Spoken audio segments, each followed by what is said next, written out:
This is Roger with Wheel Kinetics in Tucson. We're selling this Excursion. It is a 2005 Ford Excursion Limited. It is four-wheel drive.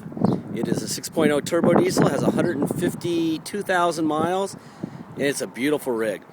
We bought it as a theft recovery. Therefore, it's on a salvage title due to theft, not collision.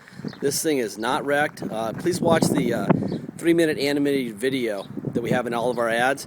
It'll tell you the difference between a salvage collision and a salvage theft. This is a beautiful rig. Whoever lost this thing probably really bummed out. They took really good care of it. It's black, so it's got the normal black hood with the high-speed chips and blemishes and stuff. There's a few little dings around it. Front tires look to be about brand new, probably 80-90%, and the rear tires look like they're about 40%, 30%, something like that. The hood, I see a little tiny ding here. There's some rock chips on it, some blemishes like this. And really, if you wanted it to be perfect, you would paint both bumpers and the hood to be perfect. But it's pretty damn good looking the way it is. Stuff like that.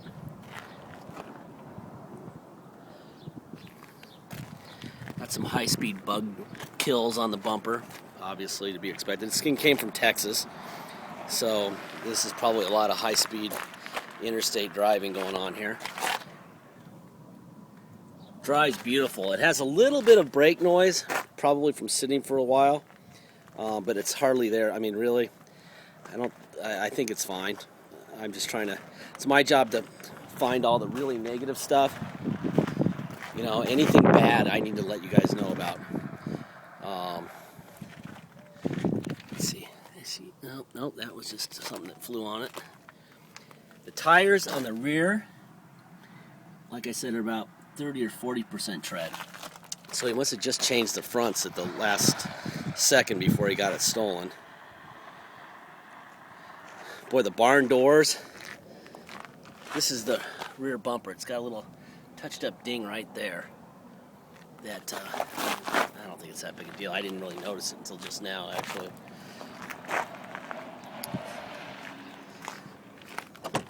I'll open the lift gate.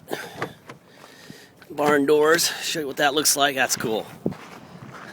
Reminds me of some Secret Service type of thing, you know, the president's deal. Here's some mats. Obviously there's the front mat, front two mats, and the center row mat. Nice looking truck, man. God dang. It's weird. We haven't had a diesel Excursion in a long time. Let me show you the roof real quick. Diesel Excursions are really hard to get. I think we had one maybe 3 years ago.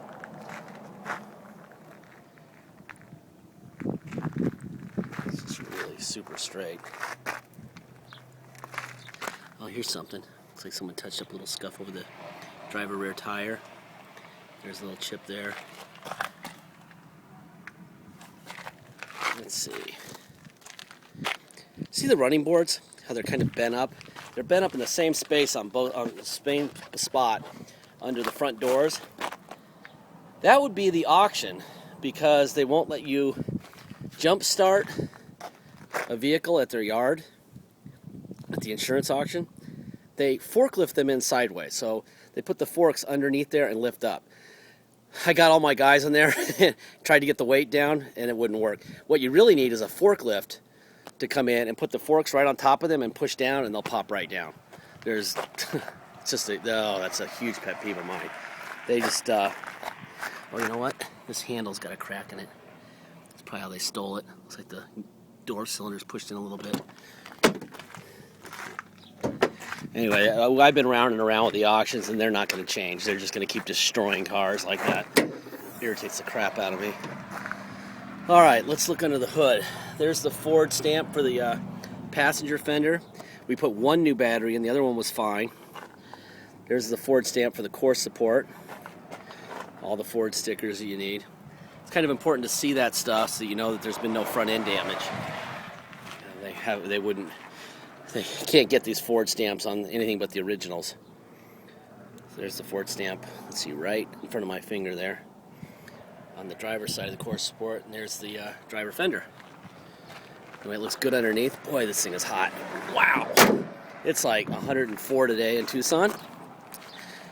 Oh, man. You know what? Let me fire this thing up so I can get some air conditioning going here. Nice. Let me turn the radio up here. We got a DVD in there. All right.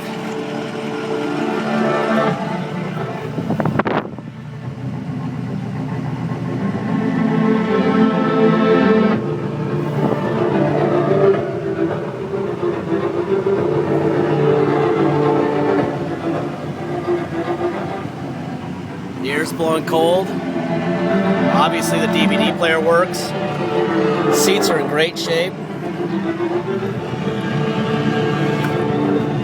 Carpet looks great. This is a nice. Whoever owned this thing took great care of it. Let me see if I turn that down. There you go. All right. So there's your DVD player demoed. Yeah.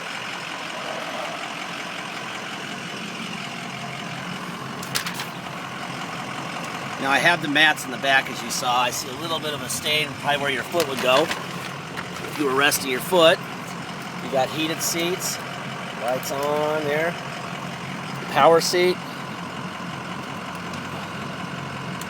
Let's see, down, up, down, up.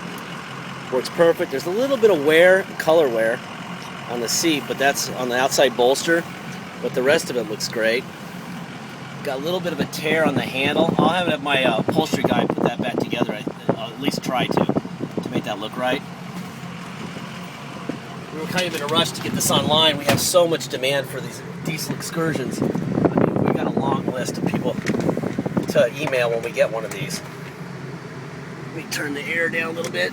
There's that air. Turn this down. Boy, is it nice in here. All right, there's the passenger seat.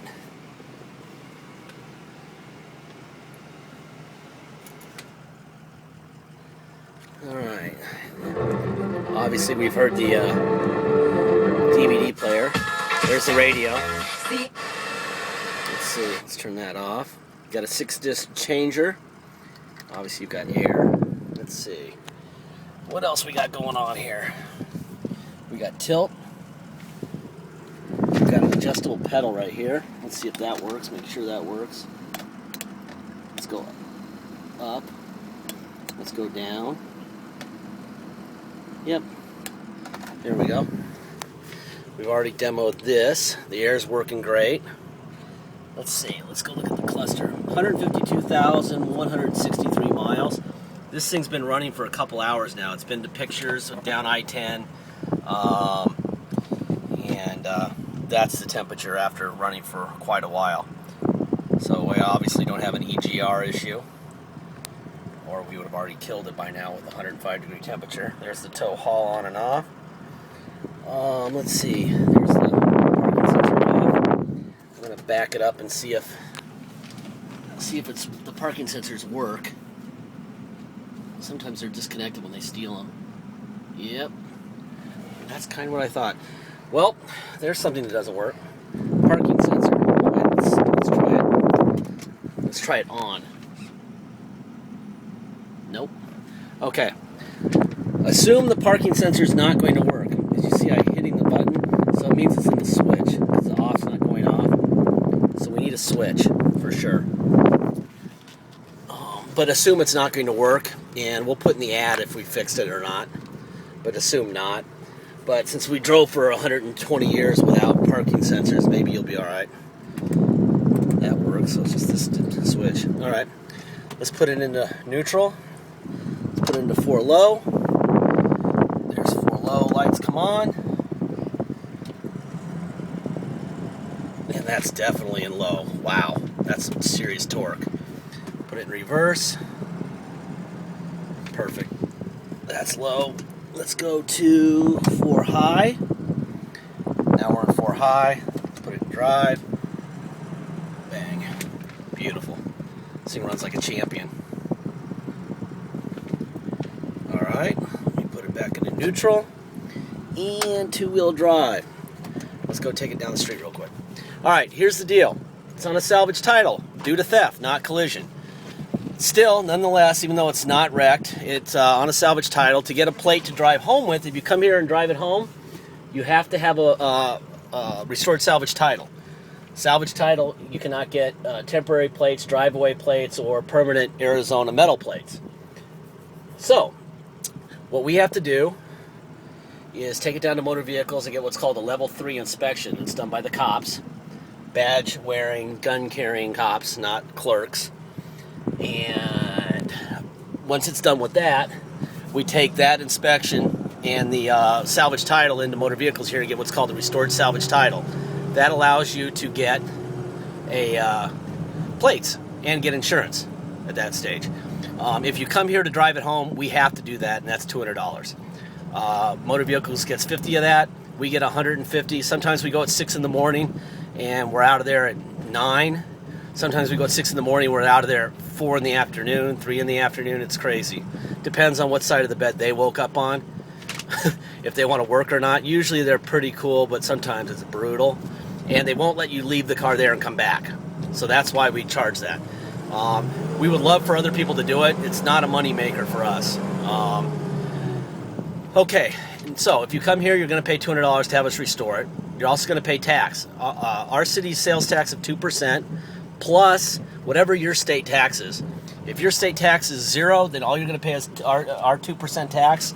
If your state tax is 3%, you're going to pay that plus 2 for a total of 5%, or whatever your state tax is. If your state tax is 7, you're going to pay 9% tax.